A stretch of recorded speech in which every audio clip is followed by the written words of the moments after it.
Number 1. My girlfriend found 2 cats in a box in a parking lot in August. I said to her, "You and your family already have 5 cats. Isn't 7 a bit much?" And she got pissed at me. I went to pick her up for us to hang out, and we stopped at a park 2 blocks away from my house. I stepped out, but she was mad at me for not being enamored with the cats as she was, as I'm not much of a cat person. She also stayed in the car to get under my skin. I noticed a large young man walking towards me, and because I was frustrated with my girlfriend, I was grumpy and dismissive. He said, "Hey man, what's up?" I gave him a dismissive, "Hey," to let him know that I wasn't who he was looking for. He realized that he had the wrong guy, but it was too late. From behind him, a second younger, smaller man came running at me. I assumed it was a punk high school kid who thought I was his punk high school buddy. Then I got a baseball bat in the kidneys. The first guy was yelling at the attacker to wait, telling him I was the wrong guy. But at that point, there was no turning back, no pulling off the skull bandana and apologizing and sending me on my way. My attacker yelled at me, "Give me the money." "I don't have any money." "I said give me the money." "I don't have any money, I don't have any cash." I pulled out my wallet to show him the empty cash pocket. "So what do you have?" He pulled his bat back and let loose another swing aimed at my head. I flinched away, throwing my left arm up in defense, intercepting the bat.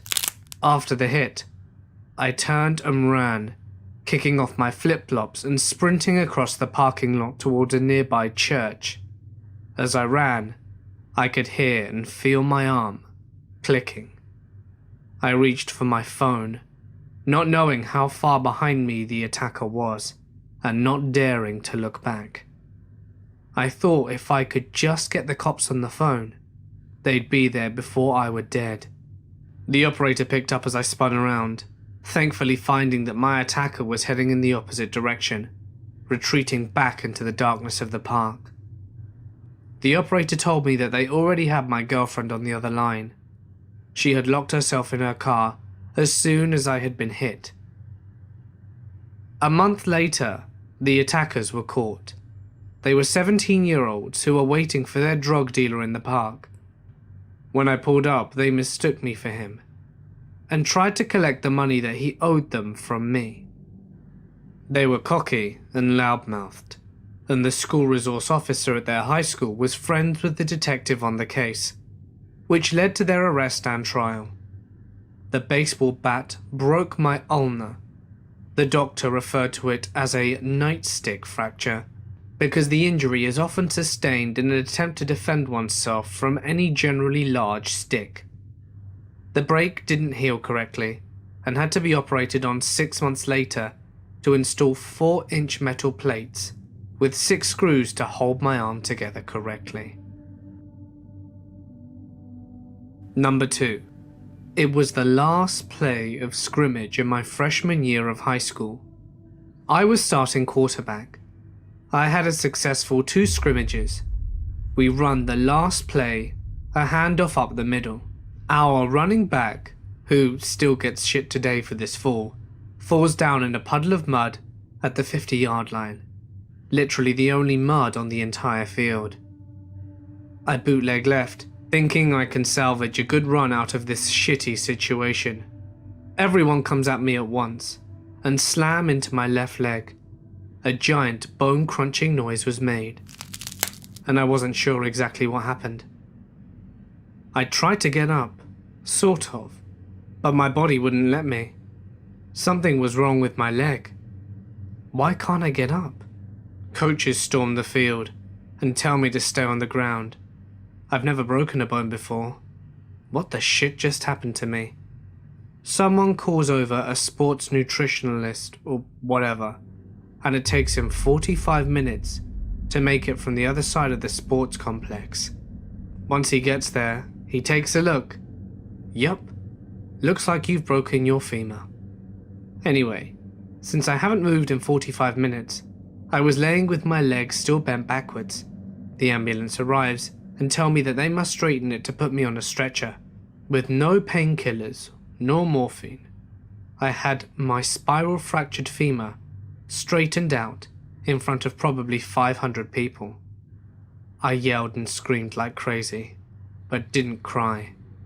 Some dude from my church, who was another kid's dad, made sure they took me to the hospital of my choice because my parents were vacationing in Mexico. Thank God for that dude. I rolled up to school on day 3, awkwardly in a wheelchair, and spent about 2 weeks in that thing, then spent 6 months on crutches. After that, I wasn't allowed to play contact sports anymore, and got into music instead. It actually changed the course of my life forever. Number 3. When I was 4, I was a very precocious child. I climbed everything I could get my tiny little hands on. My father was a lineman for a regional power company. Since I wasn't old enough for preschool that summer, he took me out with him when he was working. On this particular day, my father, who is a genealogist, was working around a very old cemetery, spraying weed killer around the tombstones, so that he could read and make prints of the dates. While he was working, I decided I was going to start climbing the tombstones. Most of them were pretty lame, short and easy to climb on top. But then I saw it. A concrete spire, 4 feet tall, the tallest tombstone in the graveyard. I had to climb it. I had to. So whilst my dad was busy, I went over and started to get a grip on the pointed top of the stone. What I didn't know is that the 300-pound spire tombstone was almost 100 years old and standing on a simple concrete pad. Over the past century, the mortar that held the spire in the pad had eroded away, and the spire was just barely standing upright. The mortar had just enough life left in it to hold the weight of a 4-year-old. As I got my hip on the top of the spire, the mortar gave way, and the 300-pound concrete spire toppled over me.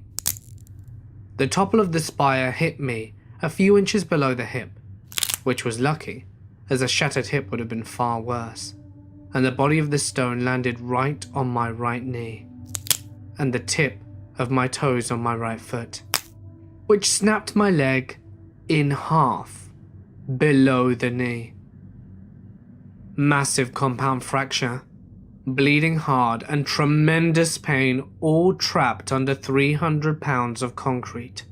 My father will always be my hero, because as soon as he heard me start screaming, and let's face it, if you break your leg in half when you're 4, you're not going to be stoic about it.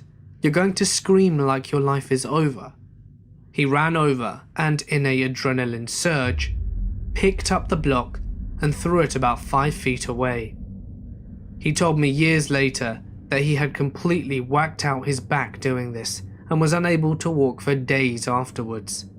He tied a tourniquet above the knee and carried me to his work truck, and we drove out to the nearest hospital 30 miles away.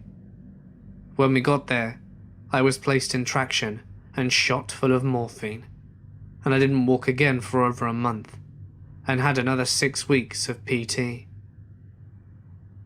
By the way, I can't recommend being on morphine when you're 4, but it certainly makes for some interesting naps. Probably changed my view on drugs for the rest of my life. Number 4. A swell day of winter a few years ago, me and my friends decided to go sledging in the nearby Big Ass ski jump complex.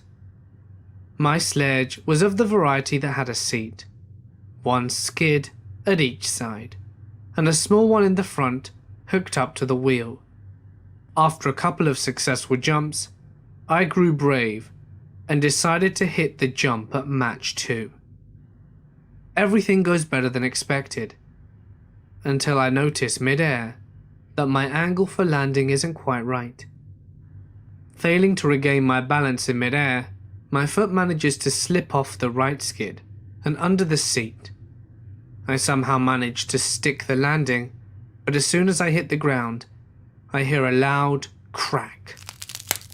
The first 0.5 seconds I was thinking, "Oh man, I broke my sled."